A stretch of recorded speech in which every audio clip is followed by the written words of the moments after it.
최근 폴란드가 한국 무기로 완전 중무장을 하고 있어서 많은 화제가 되고 있습니다. 이것을 러시아 우크라이나 전쟁으로 인한 폴란드의 안보 불안으로 여기는 언론도 많죠. 물론 안보 불안이 첫째 이유긴 합니다. 그러나 폴란드의 한국 무기 수입, 더 나아가 한국과 무기 협력 체계를 구축하려는 것은 러시아의 폴란드 침공 가능성 때문만은 아닙니다.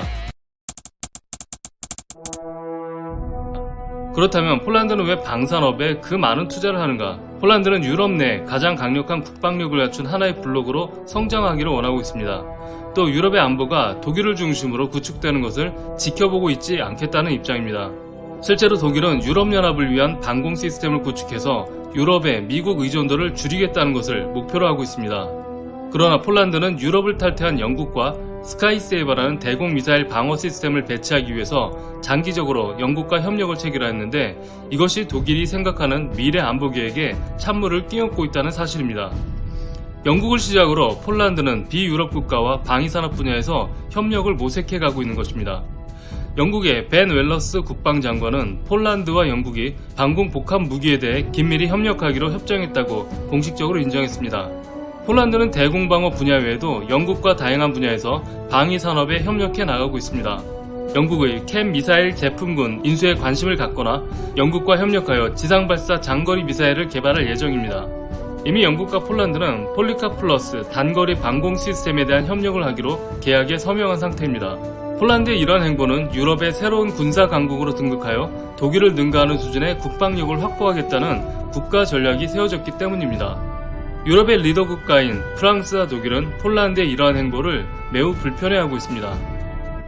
유럽의 나토 연맹은 프랑스, 이탈리아 그리고 독일이 유럽 내 작은 나라들을 압박하면서 자기들이 주도하는 경제체제와 방위체계를 만들어가고 있습니다. 이러한 헤게모니에 대항하고 있는 폴란드는 유럽 나토 동맹의 계륵으로 떠오르고 있는 상황입니다.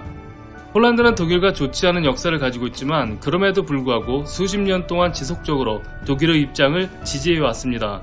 하지만 이번 러시아 우크라이나 전쟁에서 독일과 프랑스 등 유럽 지도국가를 대신하여 우크라이나를 물신양면으로 지원한 폴란드는 공교롭게도 25년 만에 가장 높은 인플레이션의 고통을 받고 있지만 독일은 이런 상황을 완전히 외면하고 있습니다.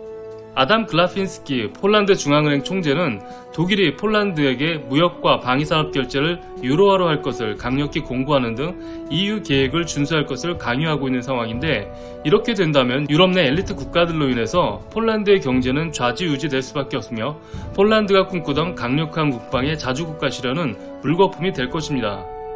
그동안 독일이 폴란드에게 판매하겠다던 무기 생산이 지지분열했던 이유를 독일의 군수 생산 능력의 한계로 분석했지만 사실을 따지고 보면 이런 맥락 속에서 벌어진 일들이었던 것입니다. 물론 독일의 생산 능력이 한국에 비하면 많이 떨어지는 것도 사실입니다. 서유럽과 폴란드의 이 같은 균열은 어쩌면 유럽연합이 축소되는 계기가 될 수도 있다는 전망도 나왔습니다.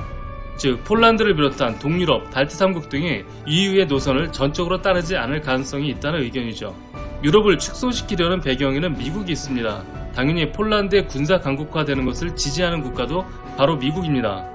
독일이 주도하는 유로화, 거기에 러시아 우크라이나 전쟁을 빌미로 재무장을 선언한 독일은 또다시 미국 눈에 가시가 되어가고 있습니다. 따라서 미국과 영국이 폴란드의 방위산업 지원에 적극적인 이유도 이미 사전에 충분한 계산이 깔려 있다는 것입니다. 폴란드 정부 웹사이트에 실린 기사에는 폴란드 미국 간 군사협력이 점차 증가해 가고 있으며 지금까지 폴란드 미국이 협력한 미사일 방어체제 정도는 세 발의 피다라고 표현했습니다.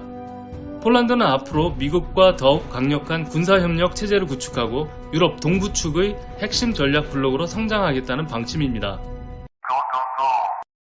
하지만 안타깝게도 현 시점에서 폴란드와 미국의 군사협력에는 한계가 존재합니다. 우선 폴란드가 미국, 영국과 협력하고 있는 분야는 현재까지 대공방어, 미사일 방어체계 유지였습니다. 적을 제압하고 전쟁의 승패를 가를 육상의 주력 무기 분야에서 미국과 영국은 폴란드에게 매우 효과적인 파트너는 아닙니다. 신뢰할 수 있는 방위산업을 구축하려면 무기의 가격과 기술 제휴, 생산성, 안정적이고 지속적인 관리가 필요한데 이 모든 것을 만족시켜줄 수 있는 국가는 전 세계에서 단 한 나라, 바로 대한민국밖에 없다는 사실입니다.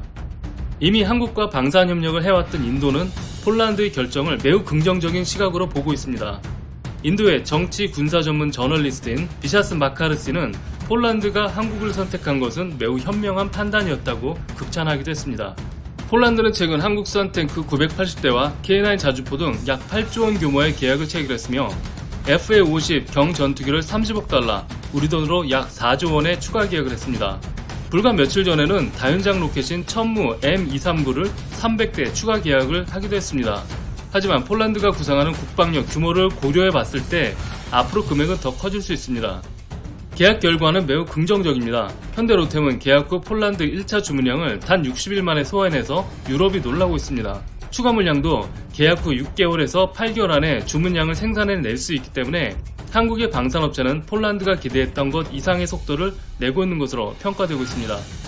폴란드의 방위 계획이 이런 속도로 진행이 된다면 순식간에 폴란드가 독일 국방력을 추월할 수도 있게 됩니다.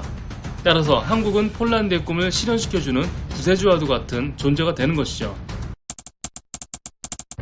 폴란드가 방위 계획에 성공을 한다면 과연 어떤 일이 벌어질까? 과거 동유럽 국가였다가 유럽연합에 편입한 국가들은 현재도 독일, 프랑스, 이탈리아와 같은 엘리트 국가들의 경제를 따라잡지 못하고 있으며 그들의 일방적인 리더십에 그저 따라가기만 할 뿐 자주적인 의견이 유럽 내에 반영되기는 매우 어려운 실정입니다. 물론 폴란드 역시 유럽 내에서 자기들의 안건이 묵살되는 사례가 빈번했기 때문에 폴란드의 자주국방 노력은 더욱 가속화될 수밖에 없습니다. 문제는 이런 상황이 폴란드 외에 리투아니아, 체코, 헝가리 등에 영향을 줄 수 있다는 사실입니다. 이것은 유럽의 패권이 약해지는 결과를 초래할 것이며 국가 간 무기 거래의 상관 관계를 고려해봤을 때 한국이 유럽의 패권에 영향을 주는 매우 치명적인 국가로 부상하게 된다는 사실입니다. 한국 방위산업이 급성장하면서 지역 패권국으로 등극하는 일이 벌어지게 되는 것이죠. 중화권 언론인 사우스차이나 모닝포스트는 한국의 방위산업이 이미 중국을 능가했다라고 평가했습니다. 국제경쟁력 평가에서는 한국이 세계 국력의 6위에 해당된다고 자료를 내놓았습니다. 이쯤 되면 우리가 유럽에서 체코, 폴란드, 그리고 발트 3국을 지렛대 삼아서 유럽의 엘리트 국가들을 주물럭거릴 수 있다는 계산이 나오게 됩니다. 이러한 내막을 봤을 때 한국, 폴란드의 군사협력 부분, 단순한 방산 수출이 그 목적이 아니라는 것을 알 수 있습니다. 한국의 방위산업과 그 저변에 깔린 헤게모니를 관심있게 지켜봐야 할 때입니다.